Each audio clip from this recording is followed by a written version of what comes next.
कहानी दो बहुओं की। नीता को तारीफ शब्द पता ही नहीं था।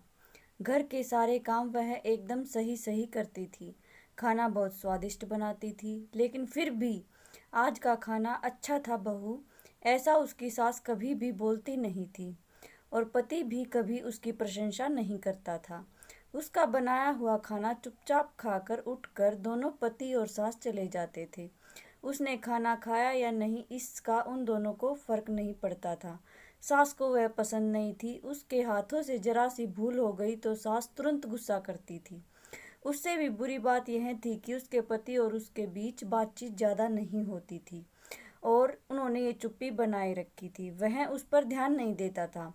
परदेश में पढ़ाई करने गया हुआ छोटा देवर मात्र समय समय पर नीता को फोन करता था। पूछता था, भाभी कैसी हो। उसका फोन आने पर नीता बहुत खुश होती थी। अपना मन हल्का करने का उचित स्थान था नीता का। कुछ ही दिनों में देवर की पढ़ाई खत्म हो गई और वह घर आया। थोड़े समय के भीतर उसे एक अच्छी नौकरी भी मिल गई। नीता को बहुत आनंद मिला। नौकरी लग जाने के बाद उसकी सास अपने छोटे बेटे की शादी के लिए बातचीत करने लगी, पर देवर को एक भी लड़की पसंद नहीं आती थी। इसने ही बोला होगा उसे मना करने को, सोचकर सास नीता को ही दोष दे रही थी। नीता को चिंतित देखकर देवर ने अपनी माँ से कहा, मैं एक लड़की से बहुत प्यार करता हूँ, मैं उसी से शादी करूँगा। उसने जिद की, देवर जी यह बात पहले बतानी चाहिए थी ना। नीता ने ये बात अपने पति के कान पर डाली। इस बात पर उसने थोड़ी किटपिट की, लेकिन लड़की देखकर वह तैयार हो गया। सवाल बचा सास का। अपने छोटे बेटे का मन कैसे दुखाएगी वह। बाद में उनकी भी हाँ हो गई।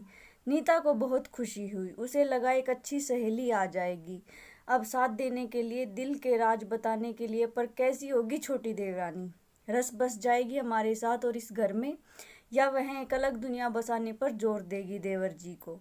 इस विचार से थोड़ा टेंशन में आ गई नीता। कुछ दिनों बाद नीता की छोटी देवरानी चौखट लांग कर घर में आई। देवरानी ने घर में आते ही सारे घर की जिम्मेदारी अपने हाथों में ले ली।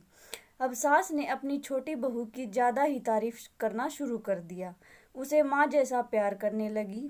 यह देखकर नीता की आंखों में आंसू आ जाते। वो सोचती, मैं भी तो यही काम करती थी, फिर मेरे साथ ही क्यों ऐसा बर्ताव। अब थोड़े दिनों बाद छोटी देवरानी पूरे घर पर राज करेगी और फिर मेरी जगह वहां पर कोने में होगी। अपने ही विचारों में खो गई नीता। नीता के भाव समझने पर छोटी देवरानी नीता के हाथ पर अपने हाथ लेकर बोली, दीदी मुझे सब पता है, मुझे अपनी छोटी बहन समझिए, देखना बहुत जल्दी सब ठीक हो जाएगा। छोटी देवरानी ने पूरे घर की जिम्मेदारी तो ले ली, लेकिन कामों में कुछ न कुछ बार बार भूल करती थी। फिर देवरानी नीता के पास जाती और मदद मांगती थी। ऐसा रोज ही होने लगा। यह देखकर सास गुस्सा हो गई। मेरे रहते हुए वह छोटी बहू बड़ी बहू को क्यों पूछती रहती है।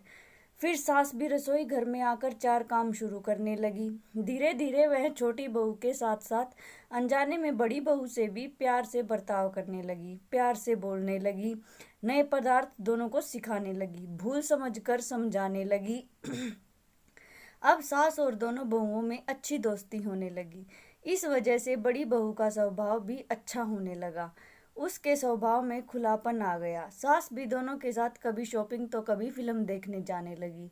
वो अपनी दोनों बहुओं को समान प्यार करने लगी थी। इस वजह से घर का माहौल हंसता खेलता हो गया। इसके अलावा अपने भाई और उसके पति पत्नी की बॉन्डिंग देखकर नीता का पति भी उसके साथ अच्छा व्यवहार करने लगा। यह देखकर छोटी बहू बहुत खुश हुई। दीदी घर पर पहले आप ही का हक था, ऐसा बोलकर छोटी बहू ने पूरे घर की जिम्मेदारी अपनी जेठानी को दे दी। साल भर में नीता के देवर को अच्छे वेतन और बड़ी पोस्ट पर स्थानांतरित किया गया। अब छोटी देवरानी भी अपने पति के साथ परदेश जाएगी और मैं फिर अकेले रह जाऊंगी। इतना ही नहीं, इतने सालों बाद सास का व्यवहार जो इतने सालों बाद बदला गया था वह फिर से वही हो गया। तो इस विचार से नीता डर गई। देवरानी की नीता को इतनी आदत हो गई थी कि उसके बिना घर काटने को दौड़ेगा। देवरानी के आ जाने से घर का माहौल बदल गया था। वह थी ऐसी खुशमिजाज और ऊर्जावान जैसा कि नाम से पता चलता है। यहाँ देवरानी की हालत भी कुछ अलग नहीं थी। उसे दुख हुआ कि यदि यहाँ रहना पड़ा तो उसे अपने पति से दूर रहना पड़ेगा। नीता के देवर की जाने की गड़बड़ और देवरानी मात्र टेंस होने के कारण नीता सोच में पड़ी। अंत में उसने देवरानी को पूछा तो देवरानी ने जवाब दिया कि दीदी मैं सारा दिन नए स्थान पर अकेले रहूंगी। उससे अच्छा मैं यहीं आपके देवर को बोला मैंने शनिवार और रविवार को छुट्टियों में आप ही यहाँ आ जाया करें, मैं भी उनके साथ जाया करूंगी बीच बीच में थोड़ा बदलाव के लिए। उस पर वह बोलते हैं कि 6 महीनों में वापस यहीं की बदली करा लूंगा। अपने पति की नकल करके देवरानी बोली और छोटी देवरानी भी हंसने लगी। अपनी आंखों के आंसू पोंछते हुए नीता बोली, छोटी यह दिन वापस नहीं आने वाले, जाओ तुम अपने पति के साथ।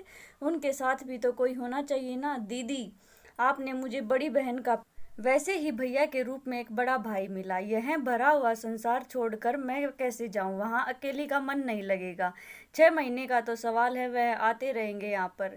यह सुनकर नीता ने अपनी देवरानी को खुश होकर गले लगाया। तभी देवरानी नीता को बोली, अपने पति के साथ एक अलग जीवन बनाने में समय नहीं लगता, अपनों में रहकर पति की प्रतीक्षा में ही आनंद है। दोस्तों, दो अलग अलग घर और ससुराल से आने वाली हैं लड़कियां अपने नए घर के लिए सब कुछ करती हैं, पता ही नहीं चलता कि कब एक दूसरे की आदत हो जाती है। सच में देवरानी जेठानी का रिश्ता बहनों से कम नहीं होता।